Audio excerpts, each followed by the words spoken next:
And I know a few of you mentioned the Genius League. For those in the audience that don't know what that is, would one of you like to just go a brief explanation of how Genius League works and how to get involved in that while you're in college? Let's see, what happens? I could explain Genius League first. So Genius League is actually an internship program hosted by evil geniuses. They have a lot of opportunities for students, various roles. Like for me, I really love graphic design. Like I love art. So when I saw that they had an opening, I was like, okay, I'm gonna apply. And the fact that it's super flexible, like I work from home. I know their offices they're in Seattle and LA. Like I don't have to go there, so I'm just chilling at home. There's a meeting at 10 a.m. I wake up at 9:50. I'm like, hey guys, what's good? You know, like I just love the flexibility of that. It's just so amazing. And the fact that a lot of the employees there, like Mikey, like she's such a great mentor, and my graphic design, my mentors, they teach me a lot. Like every single day, I feel like I'm learning something new, and they really cater the program to you. I don't know about like the other branches, but at least for me, I feel like I grew so much as a designer. But not only that, but also like just learning like interpersonal skills, because that jump between collegiate to like the real like world of corporate and like working with your fellow peers, like you have to know how to interact with them, how to talk with them, how to work in that, you know, that environment. So I'd say 100% recommend. If you're a student, I want you to like bank on the fact that you're a student, because once you graduate, you're basically competing with literally everyone in the workforce. So just a tip, Genius League, scan that QR code. Our booth is right there on my right. Woo. Absolutely, that's great. So we'll start on this side. What's your favorite thing about being in the industry and being in esports? I think personally, my favorite thing is that when you are endemic to the space, you know, work doesn't really feel like work. Like all of these games, things that you're working on are something that you're already passionate about. So to be able to get paid to work on these things makes it a lot easier, definitely. And also like a cool perk is like being able to interact with like the content creators, the players, getting to see the behind the scenes of everything. It's something that has really opened my eyes to the industry and has made me fall in more in love with it than I already am. Yeah, and I know we've kind of touched on it a bit, but one of my favorite things is the flexibility of just, for me, when I joined the Genius League as like the first class or first cohort, and there was a ton of flexibility in like what you're interested in doing. So you're able to flex into different areas of like the company, different career paths, kind of figure out what you're interested in or what you're not interested in, and just kind of feel things out. So I went from doing generally like business analysis, I did some broadcasting, graphic design, and then now I'm doing data science. So you kind of do a bunch of different things. Yeah. Yeah, I mean, I guess my favorite thing about like being in the esports scene is really just the community itself. Absolutely, I made so many friends, so many connections over the years that I've been involved in the esports scene, and they're some of like my best friends that I've had. Like I literally took a trip to Disney World with one of my friends that I met through esports. So it's like a very tight knit community, and like everybody that's involved in esports is like everybody just loves the gaming community, and like it's super relatable, and everybody can kind of get along with each other. So that's like my best and like favorite thing about the esports scene, really. Yeah, I 100% have to agree with Nick. It's just the community, like being able to make those really organic connections without kind of forcing yourself. Like personally, I feel like I'm not really good at social situations. Like, let's see, if I were to work in like the medical field, like if I were to go in a meeting, like, and it's just like me and another person, I'd be like, hey, like, what's the weather there? Like, how's the kids? Like, but here, like, I literally could talk about games for like 30 to 40 minutes with my fellow peers, and it's just that organic workplace connection. And you feel like you're not going to work, but it's more like you're doing good work with friends. It's just not work to me. It's like a passion project every single day. Awesome. So how would each of you say Evil Geniuses has developed you? And how have they like improved your skill sets overall throughout your time with the company? I think for me, before working at EG, I think they've really developed like my organizational skills, communication skills, and critical thinking skills for sure. So what's nice about working at EG is they actually give you real work. It's not like your, I guess, typical intern work that you might see. So I think the fact that you feel like you're able to contribute and you're actually a part of the team really makes it more meaningful. Yeah, and I think there's a lot of soft skills that you pick up along the way too, like how to communicate with C-suite of a company. That's not something that you get to do at any normal organization. How to send like meeting invites or how to run an event or a meeting. Personally, I mean, I picked up a lot of analytics skills of like how to do advanced analysis of like our social media platforms or our partnerships. Yeah, I mean, there's tons of different things that we're able to do. And like Brendan said, we get real work. It's not like busy work that nobody wants to do. It's things that are super impactful to Evil Geniuses as a whole. Yeah, being at EG is just the development for me personally has been absolutely great. Coming out of college, I didn't really know too much about graphic design. I mean, I studied it, but I wasn't perfect at it. I looked at a lot of the portfolios of the people that are at Evil Geniuses, and I'm just like looking at it. I'm like, there's no way I can even like come close to what they're doing. And they've really taken me under the wing, and they give me multiple opportunities. They always try to push me to like my absolute limits and try to go a little bit beyond every single project that I get on. And they're really good about kind of just giving me stuff that I'm super passionate about, rather than just giving me work itself. So it's been like an absolute dream to just be constantly developing myself and getting better at everything that I'm doing, and it's just been great here.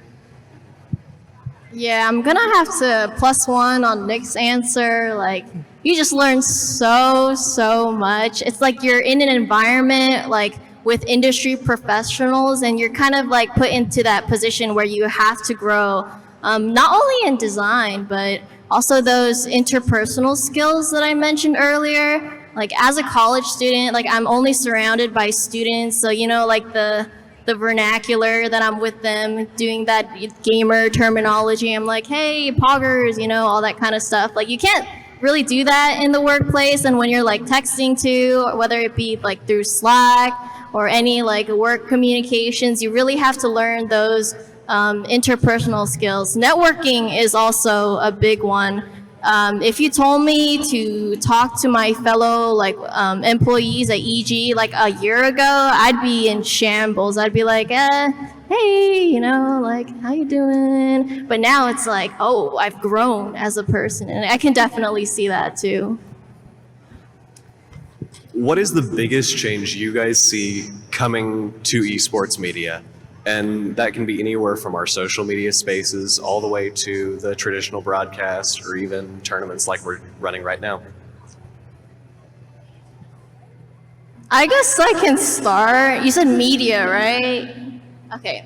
For me, I think it's just gonna become like really saturated. There's gonna be so many like streaming websites, like more tournaments, more competitive players, just more of everything. It'll be like Twitch, where there's just so many things to like look at. Also, I think it'll be more mainstream, like, you know, through television and such, a lot more accessible. So that's where I think some problems lie, because for gaming, when you're watching it, there's kind of like that barrier to entry. Like if someone asked you to explain what's going on in League of Legends, you would need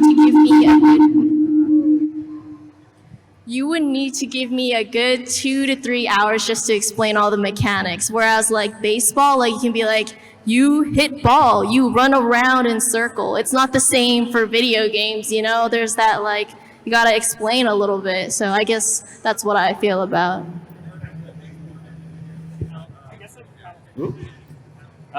I guess I could kind of touch on like more of like the broadcast asset part of this. So the main difference in like changes that I could possibly be seeing to the esports scene is kind of like simplifying a little bit more. And because if you look at any like broadcasts of like League of Legends or Dota, and like you don't know a single thing about it, you will be very lost. Whereas like if you're looking at like a baseball program, like as Kaylee was saying, it's like hit the ball, you run around the bases, and then you score. It's like woo, let's go.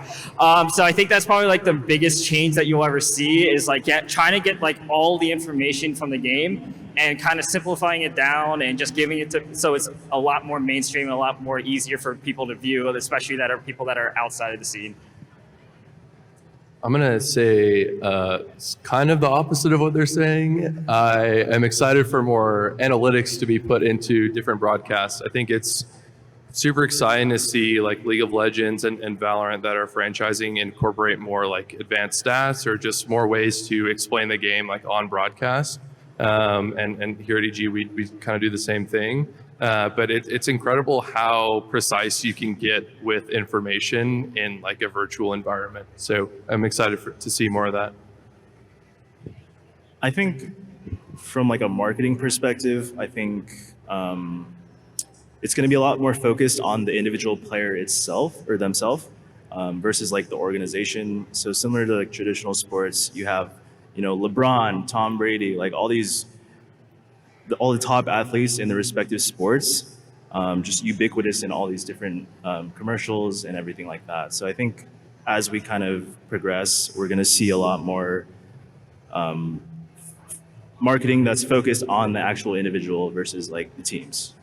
Sure, and that actually leads great into our next question about how marketing for esports and marketing towards gamers is a whole different beast than marketing for traditional sports, marketing for a lot of other entertainment media. And I mean, Brendan, you kind of just touched on that, but if any of you have insights on that, or how you feel it's maybe a little bit of a different with the creator economy and everything, and how that looks different from a marketing standpoint. You want to go? So I think for that, the main difference is with traditional sports, for example, like the Los Angeles Lakers, they know who their audience is. These are basketball fans. But with esports, you're fielding so many different teams and so many different video games that your audience is kind of spread out. And sometimes you have to cater certain messages to them versus like for example, like a League of Legends post versus a CSGO post. Like it's two very different audiences and two very different games.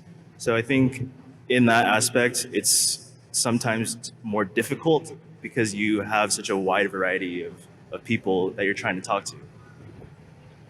I think it's interesting like how accessible the players and staff are in comparison to like traditional sports. I mean, after a weekend of League of Legends, like people can go and queue up against our players if they're high enough ranked, or they could jump in their Twitch chat and have a conversation with them, at them on Twitter, whatever. I mean, I know that's something that you can do like partially in traditional sports too, but I think it's super interesting just how accessible these players and staff members are in comparison to other fields. I'm gonna have to double down on Brendan's point. Like, gaming is just so like there's so many games, so many like little niche like areas. Like it's through like if you see Twitch, like you see all these like game categories. It just goes on and on and on. It's gonna be that's very different compared to sports where you have like the general sports games that are being played. So it's just that the importance of knowing your audience, because there's that every game has that specific like niche audience that they have to cater to. So that's just something really important to consider. Yeah, and to just touch on what Austin was kind of saying, like with the accessibility of it, I think esports is really unique because you have all these professional streamers in their off time streaming on Twitch. And that's that type of visibility that you don't really have in traditional sports. Like you can't sit in a LeBron James like Twitch chat for 8 hours and just see like how this person really is. So I think with traditional sports, there's kind of that like almost veil that kind of hides how professional athletes really are, and you really only see them during the games. But with Twitch chat, it's so open and so open to the community, and people can interact with your favorite players and all of that. Absolutely. Awesome. So, and this is my last big question for all of you. What can we as gamers do to try to make our interests a little more mainstream and try to get a little bit more into the public eye and hopefully make esports specifically be accepted alongside traditional sports? I'd say like open it up to like the audience that is not necessarily like encouraged within esports, because esports has always been that like male centric, like it's dominated by males, but now more and more females are getting into it. And I think organizations and video games, they should realize that you should cater to a very wide variety of people, like not only just male and females, but like non-binary, LGBTQ plus, like all those people that are not necessarily like recognized within the esports space as much. So yeah. I guess like the best thing I could say to mainstream esports is just don't be afraid to say that you love gaming. Be passionate about it. It's a fun space to be in. And you can talk to your friends about it and everything like that. There's no reason to ever hide the fact that you love the game. You don't have to hide the fact that you go home at night and you play video games like 3, 4, however long you want to be playing for. Don't be ashamed of it. Just keep playing and just be as passionate about it as possible. I would say like get involved with your community and start putting together like an organization or a group or a club of some sort and kind of help build a foundation so it's easier for other people to get involved as well. I know there's a program on campus here at University of Arkansas, and I can probably tell you that there's tons of students that didn't even know that esports was a thing until they saw like a booth or a panel or a stream or something. So I think that that's a good place to start at all levels, middle school, high school, college, and moving into like the professional space too. I'm going to kind of touch on Caitlin's point a little bit. I think the overall message should be that we should be more positive in the community. I think we should be able to facilitate, community where we're promoting women, we're promoting non-binary genders or other marginalized genders, because I think overall it's healthier for the community. And I think the end goal really is like, I want to see like co-ed teams competing at majors, competing at these tournaments. But how do we do that? I think it starts at the bottom level, where we have to create, a positive environment for that community to kind of grow. Sorry, can I add something? I just want to touch upon what Austin said. To all those parents out there, I know your kids be playing games for like 10 to 12 hours. That was me too. And my parents were like, it's going to be bad for you. You're not going to get a job. Like, you're going to fail school and all that kind of stuff. But I'm going to tell you right now, esports is a very real career opportunity. And there are programs out there who will help support and like foster your growth through it. And I feel like some people also have the assumption that you have to be good at games to work in the gaming industry. I'm gonna tell you right now, I'm the prime like opposite of being good at games. I cannot play games for the life of me. But programs like Evil Geniuses and their internships, like they can really help foster that growth and make a very smooth transition from college into the real world industry. So highly recommend. And yeah, I had that conversation with my parents when I had to tell them I didn't want to go to Naval Academy. I was like, Mom, Dad, I don't think this is for me. You know what I want to do? I want to work at gaming. They were not happy, but then I think now they're very proud of what I've done, and they continue to help support me on my journey. Awesome. And we have a little bit of time left, so if there's anyone in the audience who has questions, we will find a way to get to mic to you, and you can ask that question if anyone has anything at all.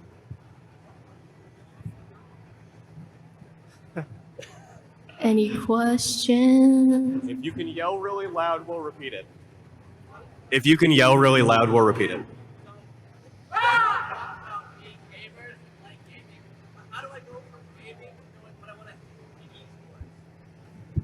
Okay, so the question was, how do you go from being a gamer and enjoying games to actually wanting to get into the esports industry and figuring out what you want to do as a career anyways?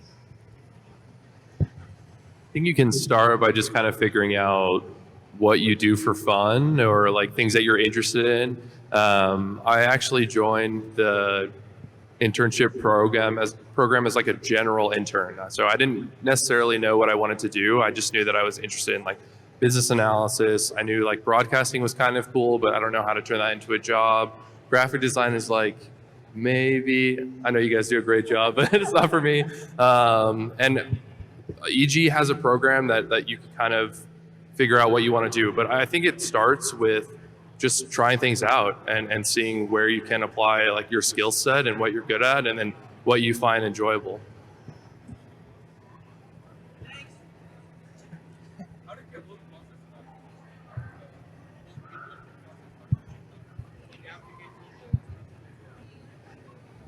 Okay, the question was, how did the internship process start with you all for Evil Geniuses?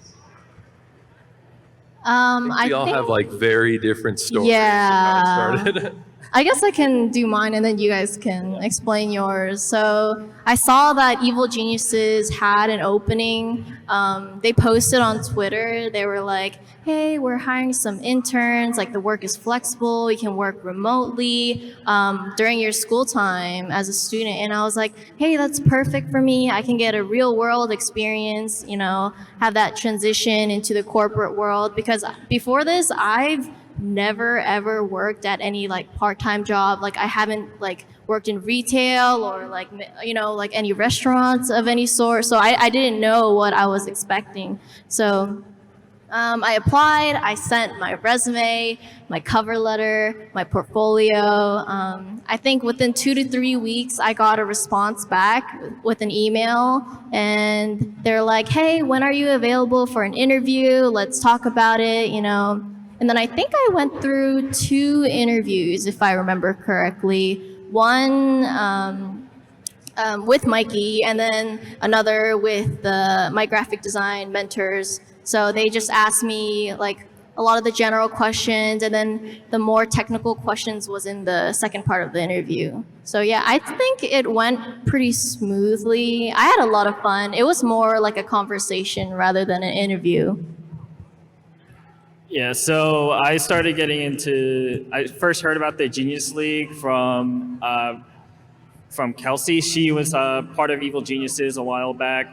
She had met me through another esports organization, like an amateur esports org that I was working for at the time, and she was a special guest on one of our broadcasts, and she met me through there, and we kind of worked together a little bit through the couple weeks that we were working. And she kind of offered it to me saying like, hey, I think you'd be really good at this job for the Genius League, there's a graphic design internship. I think you'd be great for that. And I'm thinking like, yeah, sure, I'll try it. I won't lie, about a year and a half ago, I had no idea how to graphic design at all. I was using PowerPoint to do all my stuff.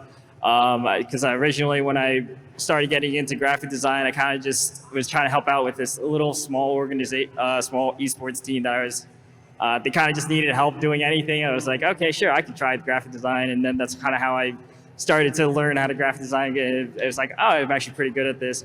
But so when I was going through the Genius League, I was pretty much taking every single thing that I possibly could. I loved working on every single project. I was super passionate about everything. And about 6 months later, I graduated from college, and luckily enough, Evil Geniuses reached out and offered me a full-time position here. So I'm very fortunate about that, and that's pretty much it. The rest is history. I'm still here, and I plan on staying for a while. Yeah, for me, I believe I found the internship on Twitter, and they were hiring for a regional position in San Francisco. They wanted a brand ambassador intern or someone to kind of represent the brands at different collegiate programs that are in like Northern California. And at the time, I was running the program on campus, and my only experience that was on my resume was like event management, and I did like some partnerships work, but all of it was for my esports program. So I applied with that, and they were, the first interview was give me your elevator pitch, tell me about you, and then it moved into like how do you structure your program, how did you get sponsorships and bring them into your club, and then how did you set yourself up for the future. And I found myself in a brand ambassador position as one of the first 5 interns to join EG and help structure the Genius League Discord initially. Yeah, so my experience is pretty similar to Kaylin's. So I was just getting off finishing a unpaid internship for a Division III soccer team. So as I was applying to EG, I applied for 3 different positions, and I remember getting the first email from Evil Geniuses, and it said, "We're sorry, but like we've rejected your application." And I remember being so sad, like, oh man, like I'm never gonna get a job in esports. And then I think 2 weeks later, I got another email from EG, and it was actually an acceptance letter that they were gonna take me on for a social media position.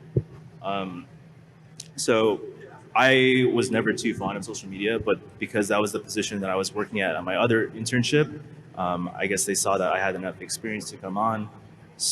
So I think the awesome thing about EG is, they really give you the opportunity to explore different departments and different avenues to see what you like and what you don't like. I really think that, figuring out what you like is figuring out what you don't like. So being able to try your hand at different projects and different whatever it may be, I think is super important for figuring out, what do you want to do with your life after you graduate. Absolutely. Awesome. We have time for about one more audience question.